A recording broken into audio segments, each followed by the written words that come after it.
understand is that your market structure simply gives you a structural high and a structural low over here.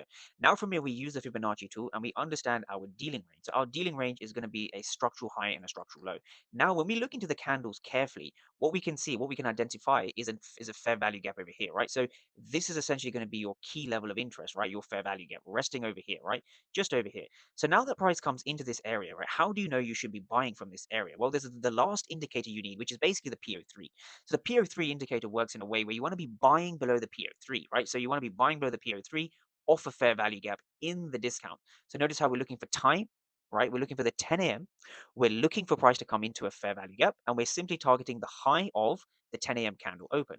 Now, with that being said, you can take a long position from here, and you can keep your stop loss just below the rejection of this area. And we're simply targeting a 1 to 2 or 1 to 2.5 hour trade.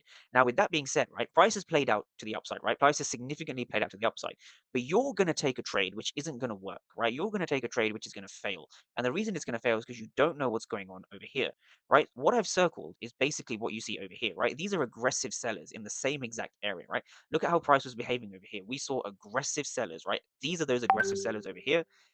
These are the aggressive sellers over here. So you're seeing sellers being exhausted, and that is the real reason these order blocks hold in the first place.